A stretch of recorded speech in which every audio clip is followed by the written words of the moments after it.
Baginda Nabi sallallahu alaihi wasallam telah dianugerahkan dua orang cucu yang dicintai oleh baginda Nabi sallallahu alaihi wasallam.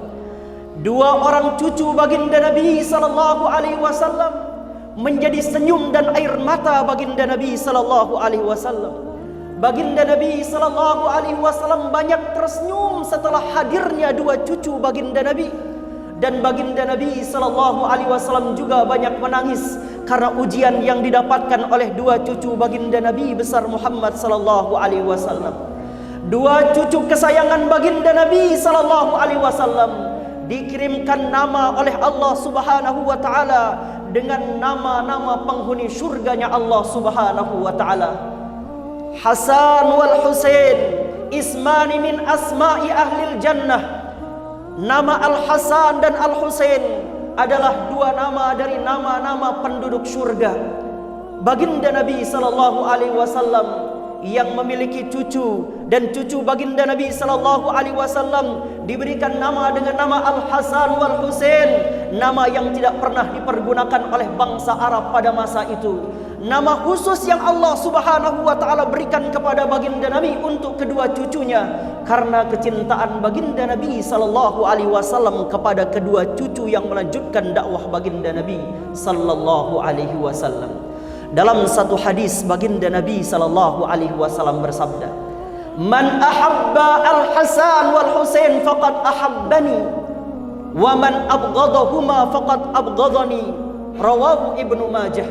Baginda Nabi sallallahu alaihi wasallam bersabda, siapa yang mencintai kedua cucuku Al-Hasan wal Husain, maka ia berarti mencintaiku, dan siapa yang benci kepada Al-Hasan wal Husain, maka berarti ia benci kepadaku. Dalam hadis yang lain, baginda Nabi sallallahu alaihi wasallam bersabda, Al-Hasan wal Husain sayyida syababil jannah. Rawahu Tirmidzi.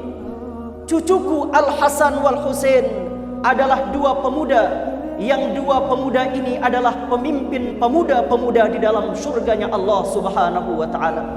Di dalam hadis yang lain disebutkan, Al-Hasan asbaha Rasulullah sallallahu alaihi wasallam ma bainar ra'si ila sadri, wal Husain asbahan Nabi sallallahu alaihi wasallam ma asfala min dzalik. Rawahu Tirmidzi. Allah Subhanahu wa taala menciptakan Al-Hasan sebagai cucu baginda Nabi sallallahu alaihi wasallam, dijadikannya mirip dengan baginda Nabi sallallahu alaihi wasallam dari atas kepala baginda Nabi sampai dadanya baginda Nabi sallallahu alaihi wasallam. Dan Allah taala menciptakan Sayyidina Husain mirip dengan baginda Nabi sallallahu alaihi wasallam dari dada sampai ke ujung kaki baginda Nabi sallallahu alaihi wasallam. Dua cucu ini adalah cucu kesayangan baginda Nabi sallallahu alaihi wasallam, buah hati penyejuk pandangan mata baginda Nabi sallallahu alaihi wasallam. Suatu hari Sayyidina Husain pulang ke rumah ibundanya Sayyidah Fatimah dalam keadaan menangis meneteskan air mata. Lalu kemudian ibundanya Sayyidah Fatimah bertanya kepada Sayyidina Husain, "Wahai anandaku Husain, kenapa engkau pulang dalam keadaan menangis?"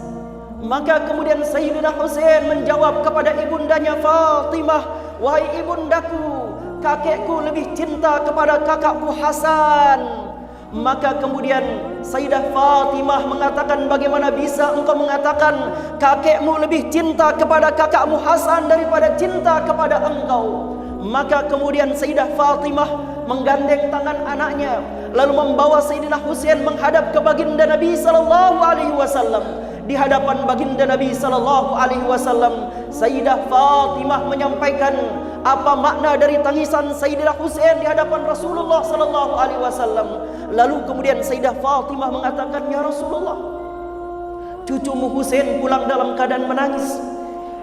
Beliau mengatakan, "Ada apa yang menjadikan ia menangis?" Sayyidina Husain bercerita, "Kalau engkau lebih cinta kepada kakaknya Sayyidina Hasan, karena engkau mencium bibirnya Sayyidina Hasan, sementara Sayyidina Husain engkau cium lehernya." Maka baginda Nabi sallallahu alaihi wasallam mendengarkan itu langsung menangis. Baginda Nabi sallallahu alaihi wasallam sampaikan kepada Sayyidah Fatimah, Aku mencium Sayyidina Hasan di bibirnya karena Sayyidina Hasan akan syahid nanti diakibatkan oleh racun yang masuk ke dalam bibirnya, yang racun itu nanti akan memuntahkan segala isi di dalam tubuhnya. Sedangkan engkau wahai Husain, sabda baginda Nabi. Lalu Rasulullah sallallahu alaihi wasallam hendak melanjutkan kata-katanya. Baginda Nabi tidak sanggup, lalu kemudian baginda Nabi pingsan. Selang beberapa waktu baginda Nabi bangun dari pingsannya, lalu kemudian memandang tajam kepada Sayyidina Husain. Sedangkan engkau wahai Husain, baginda Nabi menangis terseduh-seduh sampai dada baginda Nabi bergejolak. Sebelum ia mengucapkan kata-kata ini kepada Sayyidina Husain, sedangkan engkau wahai cucuku Husain, engkau nanti akan meninggal dunia syahid, karena nanti lehermu akan ditebas oleh orang-orang yang mengaku sebagai umatku.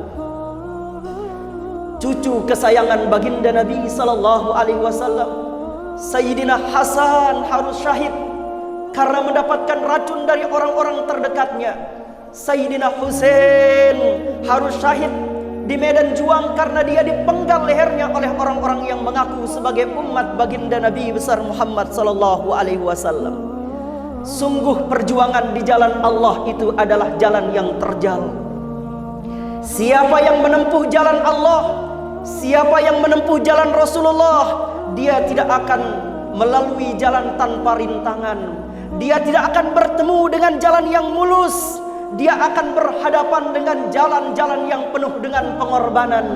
Baginda Nabi dan ahlul baitnya baginda Nabi sallallahu alaihi wasallam melewati jalan perjuangan di jalan Allah dengan tetesan darah dan air matanya. Sayyidina Hasan meninggal dunia karena diracun oleh istri yang menjadi orang terdekatnya, yang menjadi orang kepercayaannya. Karena ia berkhianat menerima bayaran dari Muawiyah, akhirnya Sayyidina Hasan meninggal dunia akibat racun yang masuk ke dalam tubuhnya. Sayyidina Husain, cucu kesayangan baginda Nabi sallallahu alaihi wasallam, meninggal dunia di padang Karbala pada tanggal 10 Muharram bersama 72 orang yang mengikutinya. 32 orang menggunakan kuda, 40 orang berjalan kaki, ada anak-anak dan wanita.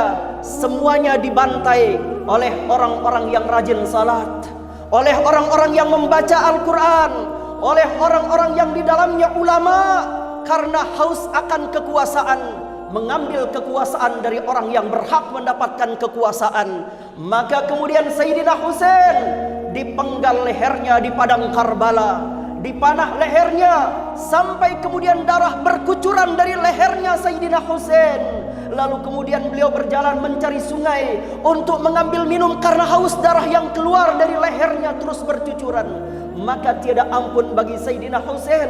Sayyidina Husain dipenggal lehernya, lalu kepala Sayyidina Husain diarak dipertontonkan di seluruh wilayah pada waktu itu.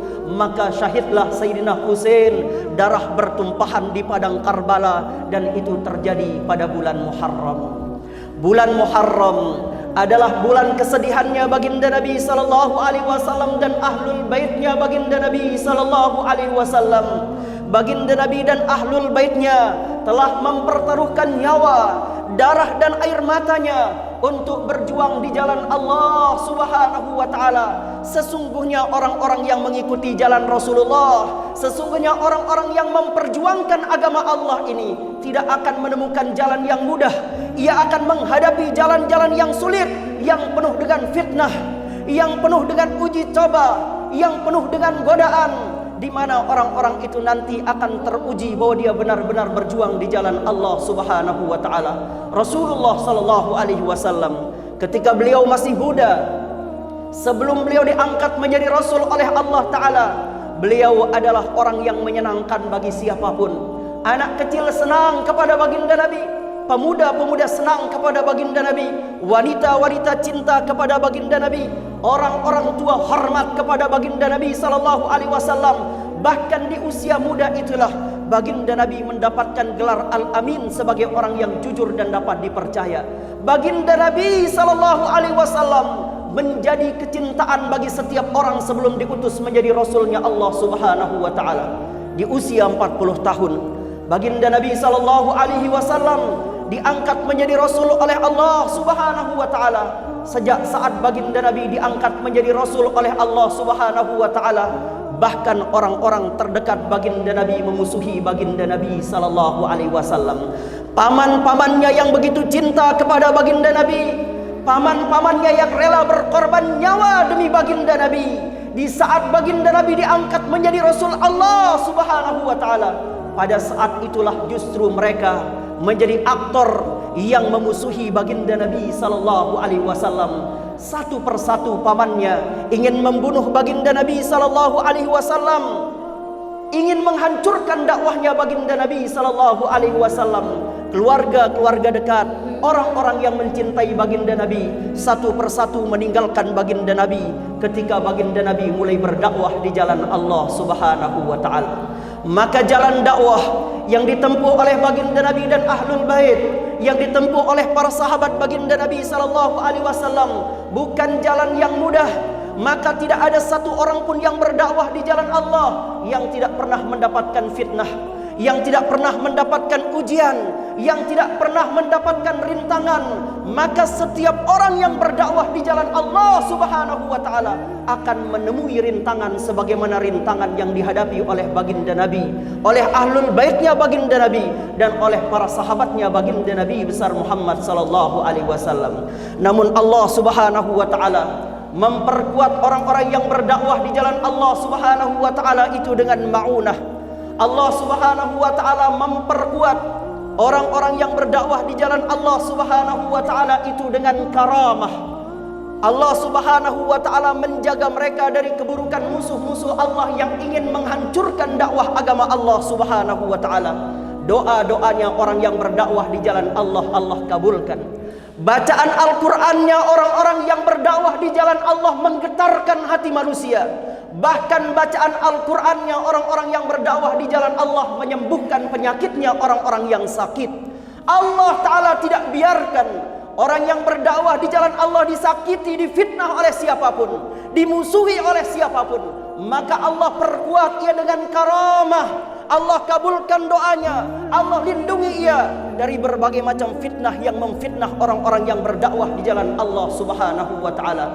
Wa man ahsanu qawlan mimman da'a ila Allah wa 'amila salihan wa qala innani minal muslimin. Tidak ada orang yang terbaik kata-katanya, tidak ada orang yang lebih baik ucapannya daripada orang yang menyeru ke jalan Allah Subhanahu wa ta'ala. Wa 'amila salihan, lalu ia beramal saleh. Wa qala innani minal muslimin, lalu ia mempersaksikan dirinya bahwa saya adalah orang-orang Islam. Dalam hadis qudsi Allah Subhanahu wa ta'ala berfirman, atau kama qala an-nabiy sallallahu alaihi wasallam, man adali waliyan faqad adantuhu bil harbi. Siapa yang menyakiti kekasihku, siapa yang menyakiti waliku, siapa yang menyakiti ulamaku, maka dia telah menabuh genderang perang melawanku. Maka siapapun yang menghalangi jalan dakwah, siapapun yang menebarkan fitnah pada orang-orang yang berdakwah di jalan Allah, maka bersiaplah dengan senjata pamungkas kalian untuk berhadapan dengan Allah Subhanahu wa ta'ala yang menguasai langit, yang menguasai bumi, yang menguasai kalbu-kalbu setiap manusia. Dialah yang maha menggerakkan kekuatannya untuk melindungi, untuk menjaga agamanya dari orang-orang yang ingin menghancurkan dakwah baginda Nabi sallallahu alaihi wasallam.